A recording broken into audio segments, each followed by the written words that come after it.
Bom dia, a paz do Senhor Jesus. Deus abençoe a todos. Vamos entrar na presença de Deus com toda a reverência para mais um culto, clamando para que esta palavra que nós vamos ler, a palavra que nós vamos estudar e aprender, que ela venha acompanhada da revelação do poder de Deus através do Espírito Santo em nossas vidas, em nome de Jesus Cristo. Amém? Muito bem. Qual a condição para que um pedido nosso seja atendido para Deus? Será que Deus ouve todos os pedidos? Quais os pedidos que Deus ouve? Qual a certeza que nós temos que quando nós fazemos um pedido a Ele, quando nós vamos até Ele, nós vamos ser ouvidos e ser atendidos? Não é? Nesta manhã, através da palavra de Deus e da revelação do Espírito Santo, nós vamos aprender esse importante assunto. Assunto que tem feito, na verdade, muitas pessoas, não é, a fazerem pedidos para Deus e não alcançarem a resposta por não fazerem da forma correta, por não conhecerem a palavra de Deus. Amém? Muito bem. Eu queria pedir para você abrir a sua Bíblia em 1 João, capítulo 5. 1 João, né, primeira carta a João, capítulo 5, versículo 14. Está escrito assim: E esta é a confiança que temos nele, que se pedirmos alguma coisa segundo ou conforme a sua vontade, ele nos ouve. Então, nesse primeiro versículo, nós já aprendemos que para que Deus possa ouvir significa atender os nossos pedidos, precisa ser de acordo com a sua vontade. No versículo 15, e se sabemos que nos ouve em tudo o que pedimos, sabemos que alcançamos as petições que lhe fizemos. Então aqui deixa muito claro, o apóstolo João deixa muito claro, uma vez que Deus ouvir, não é, o nosso pedido, não é, e uma vez que Ele estiver ouvindo, Ele vai atender, então nós vamos ter essa confiança. Amém? Mas será que Deus atende a todos os pedidos? Não é? Será que Deus ouve todos os pedidos? Quais os tipos de pedidos que Deus ouve? Muito bem, eu queria que você fosse comigo lá no Evangelho de João, quarto livro da Bíblia, né, do Novo Testamento. Eu queria que você fosse comigo no capítulo 9, no versículo 31. João, né, Novo Testamento, o Evangelho de João, capítulo 9, versículo 31, fala assim, olha só. Ora, nós sabemos que Deus não ouve a pecadores, mas se alguém é temente a Deus e faz a sua vontade, a esse ouve. Então, aqui, novamente nós vemos que a oração que é atendida é aquela que está de acordo com a vontade de Deus. E que Deus não ouve pecadores. Se Ele não ouve pecadores, significa que Ele não vai ouvir nenhum pedido que seja um pecado. Mas o que é um pecado? Como que nós sabemos que um pedido que nós vamos fazer é um pecado? Para isso nós precisamos conhecer a palavra. Né? Porque o pecado é definido. Né? Eu queria que você voltasse lá em 1 João, capítulo 3, agora, versículo 4. O pecado nada mais é do que uma transgressão da lei, ou seja, da palavra de Deus, do mandamento. Eu vou ler 1 João capítulo 3, versículo 4, mas eu não vou ler por essa versão, eu vou ler por uma versão revista atualizada, que talvez algumas pessoas tenham nas mãos, ou a nova versão internacional, né, que alguém possa ter na mão. 1 João capítulo 3, versículo 4 fala assim: Qualquer que comete pecado também transgride a lei, porque o pecado é a transgressão da lei. Então, para nós sabermos o que é pecado, nós precisamos conhecer a lei, ou seja, a palavra de Deus. Não é? Então, todo pedido que nós fizermos para Deus, que for um pecado, ou seja, que estiver contrário, não é, aos mandamentos, às ordenanças de Deus, Deus não vai atender. Não é? Então, nós já sabemos isso. Muito bem. Quando nós vemos a palavra de Deus, nós vemos que Deus sempre ele revelou a sua vontade para o homem, né? Ou seja, os seus mandamentos, as suas ordenanças. Gênesis capítulo 2, né? Eu queria que você fosse comigo, lá no primeiro livro da Bíblia, o primeiro livro de uma série de 5 livros chamada Pentateuco, né? Gênesis, primeiro livro. Gênesis capítulo 2, versículo 15. Aqui está o relato de um importante, né, trecho da Bíblia que todos conhecem, que é quando a Eva, né, ela peca, né, e que assim acolhe os frutos da desobediência. Vamos ver a lei que Deus tinha dado, o mandamento, né, que foi transgredido. Olha, Gênesis capítulo 2, versículo 15. E tomou o Senhor Deus o homem e o pôs no jardim do Éden para o lavrar e o guardar. Versículo 16. E ordenou o Senhor Deus ao homem, dizendo: de toda a árvore do jardim comerás livremente. 17. Mas da árvore da ciência do bem e do mal, dela não comerás, porque no dia em que dela comerdes, certamente morrerás. Então Deus deu uma ordem para o homem, né, para o Adão, né, para que ele não comesse da árvore do conhecimento do bem e do mal. Nós sabemos a história, não precisamos ler, nós sabemos que a serpente engana a Eva prova do fruto do conhecimento do bem e do mal, ela convence Adão a provar, né, e aí nós sabemos que eles cometem o pecado. Quando Deus vai até eles, não é, eles reconhecem que estão nus. Deus sabe todas as coisas, Deus sabe que ele tinha pecado, então Deus pergunta para eles: vocês fizeram aquilo que eu tinha falado para não fazer? E aí começa, né, aquilo que é normal, né, o jogo de empurra, um justificando o seu erro em cima do outro. Né? Adão fala assim: olha, a mulher que tu me deste, ainda depois culpando Deus, você me fez eu pecar.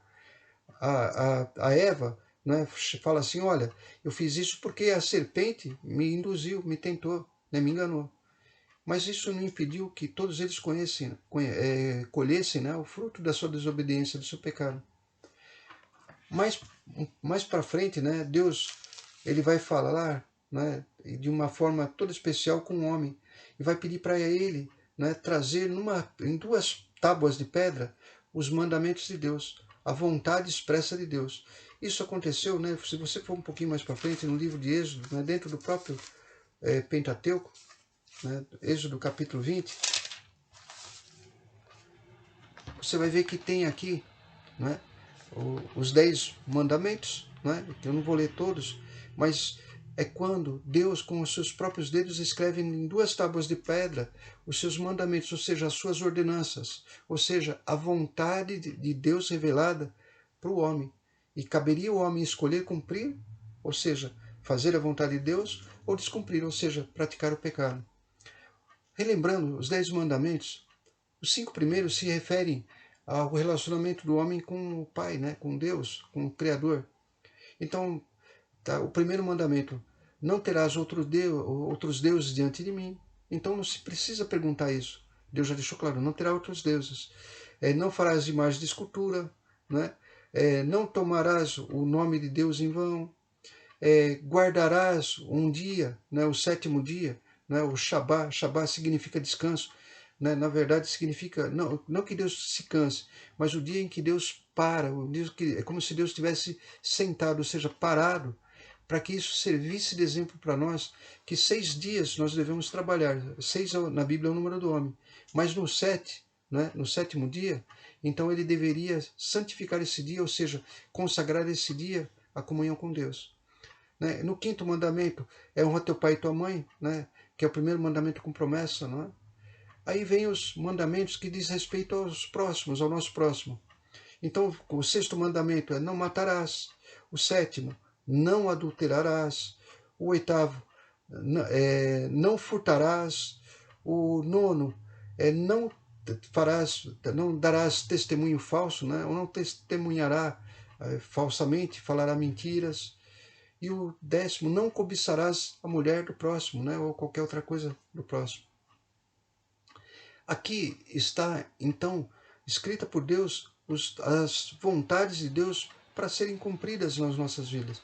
Qualquer pessoa que fizer qualquer coisa contrária a qualquer desses pontos, ele está transgredindo a lei. Então, Moisés ele sabia, né, que ali estava a lei de Deus, a vontade de Deus e, ao mesmo tempo, as promessas de Deus, né, para todos aqueles que obedecerem. Mas existe um outro problema. Nós devemos buscar a palavra de Deus e devemos buscar, através da nossa vida, não é, santificada, a presença do Espírito Santo. Porque o diabo, ele pode, né, numa tentativa de enganar as pessoas, usar a própria palavra para modificar um pouco o sentido. Ele vai sempre modificar um pouco. Ele vai dizer que as palavras não eram bem isso, que o sentido não era bem aquele que estava escrito na Bíblia, mas que foi refeito, né, que foi feito um novo entendimento. Ou seja, ele vai sempre tentar suavizar, tentar relativizar os mandamentos que estão escritos. Para quê? Para que as pessoas se sintam mais à vontade para pecar. Isso aconteceu com Jesus. né? Preste atenção, eu queria que você prestasse atenção nisso e deixasse sempre marcado Mateus, capítulo 4 aí, tá? Então vamos lá. Novo Testamento, primeiro livro do Novo Testamento, Mateus, Evangelho de Mateus, capítulo 4. No versículo 3, fala da tentação que Jesus teve, né? Durante um jejum que ele fez, e a investida de Satanás. É um trecho muito conhecido, né? Mas Mateus capítulo 4, versículo 3. E chegando-se a ele, o tentador disse: Se tu és o Filho de Deus, manda que estas pedras se tornem pães. Não é? Jesus ouve, não é, esse pedido, mas esse pedido não está de acordo com a palavra. Porque Jesus ele tinha se alimentado da palavra de Deus. Então, assim como o maná que desce dos céus, Jesus ele estava nesse jejum no propósito de ser alimentado por Deus. Eu queria que você deixasse marcado aí, mas você vai ver que nem só de pão viverá o homem, né? E Jesus vai responder isso, mas eu queria te mostrar lá no Pentateuco mesmo que nós vimos, lá no começo da Bíblia, né, no Antigo Testamento, no capítulo 8, versículo 3, está escrito assim, Deuteronômio, capítulo 8, versículo 3. E te humilhou, e te deixou ter fome, e te sustentou com maná, que tu não conhecestes, nem teus pais o conheceram, para te dar a entender que o homem não viverá só de pão, mas que de tudo que sai da boca do Senhor viverá o homem. Jesus, né, vamos voltar lá? Mateus capítulo 4, Jesus no versículo 5 ele vai falar isso, não é? No versículo 4, desculpa, Mateus 4, 4. Ele, porém, respondendo, disse, está escrito, nem só de pão viverá o homem, mas de toda a palavra que sai da boca de Deus. Só que o diabo, ele é insistente, ele vem com tentações, ele vem com investidas. E aqui no versículo 5, o diabo vai investir de novo. Então o diabo o transportou à cidade santa e o colocou sobre o pináculo do templo, a parte mais alta de um templo. E no versículo 6 está escrito assim, e disse-lhe, se tu és o Filho de Deus, lança-te daqui de baixo, daqui para baixo, né? Porque está escrito. Agora presta atenção na sutileza do diabo, como ele vai modificar algumas coisinhas para induzir, né, ao erro. Porque está escrito que aos seus anjos dará ordens a teu respeito e tomar-te-ão nas mãos para que nunca tropeces em alguma pedra. Foi isso que o diabo citou. Ele disse está escrito, se referindo ao Salmo 91. Então deixa anotadinho aí, e vamos lá no Salmo 91, versículo 11, não é bem assim o que Deus fala no Salmo 91, versículo 11. Porque aos seus anjos dará ordem a teu respeito para te guardarem em todos os teus caminhos, ou seja, para te guardarem. Não é para você tentar Deus, né? É para te guardarem. Ele envia os anjos, porque os anjos vão te impedir de tropeçar em pedra. Mas não é para você fazer isso de espontânea vontade. No versículo 12, eles te sustentarão nas suas mãos para que não tropece com o teu pé em pedra. Então Satanás, ele de uma forma bem ardil, ele vai tentar isso. Mas Jesus conhecia a palavra. E se você voltar lá para aquele quinto livro da Bíblia, o Deuteronômio, capítulo 6, versículo 16, está escrito assim. Estou voltando, né, no quinto livro do Pentateuco, Deuteronômio, capítulo 6, versículo 16. Está escrito, não tentareis o Senhor vosso Deus. Então, o que Deus, não é, ele fez? Ele coloca na palavra tudo aquilo que é a vontade de Deus. Então, por isso que nós devemos, em primeiro lugar, assim, ouvir a palavra, ler a palavra, estudar a palavra, participar de cultos, de estudos, de grupos familiares, porque cada vez que nós fazemos isso, a vontade de Deus que é expressada pela palavra entra em nossa vida. E quando o inimigo, ou seja, Satanás, ou quando nós, mesmo por nós mesmos, tivermos a intenção de fazermos alguma coisa que seja contrária à palavra, nós sabemos que Deus não vai estar no propósito e que nem adianta pedir em oração.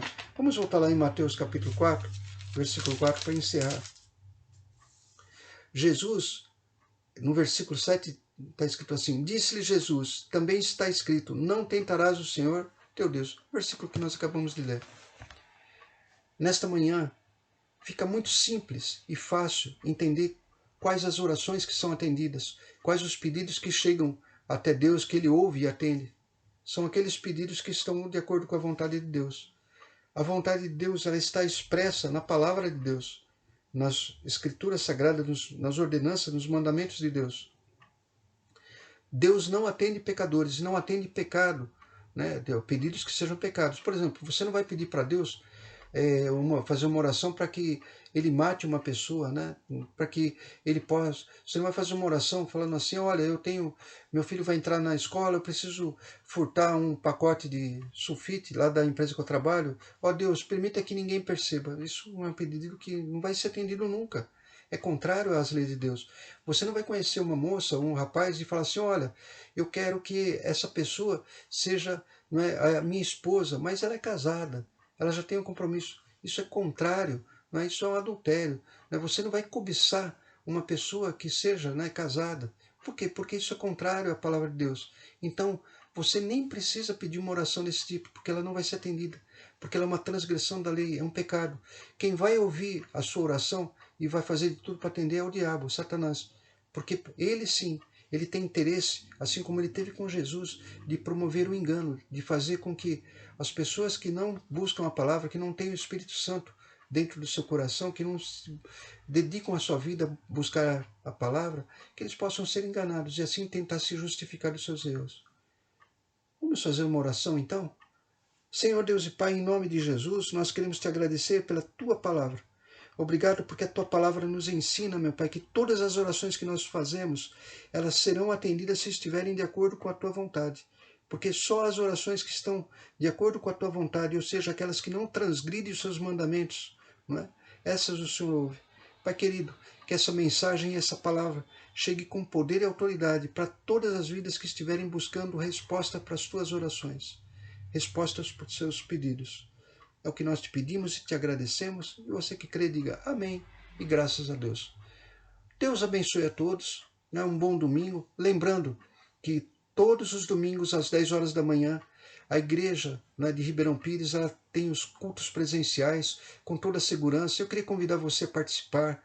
É uma bênção, né? Você vai estar na casa de Deus. Né? E lembrando que todos os domingos também, às 10 horas da manhã, vai para o ar os nossos cultos virtuais. E eles ficam gravados. Então, significa que se você não puder assistir às 10 horas, você tem o dia inteiro, né, o domingo todo para assistir, ou então até mesmo durante a semana. E todos aqueles que forem no culto presencial não vão perder nenhuma palavra que vai ser pregada, nenhuma mensagem que vai ser dada. E eu queria fazer um convite especial. Na quarta-feira, nós temos um grupo familiar que está fazendo um sucesso muito grande, né? Está tendo recorde, né, de assistência, que é um estudo trazido, né, pelos presbíteros, né, da Cachoeirinha, né, presbítero Fábio, presbítera Cleia, né, que é um estudo sobre o casamento e a palavra de Deus. Nós vamos para a terceira parte nessa quarta-feira, às 8 horas. Eu queria convidar você para estar conosco lá e assim, sendo, preservar o seu casamento, né, para fazer, e mesmo aqueles que são solteiros, se prepararem para ter um casamento abençoado. Deus abençoe a todos, um bom domingo e até quarta-feira às 8 horas da noite, em nome de Jesus.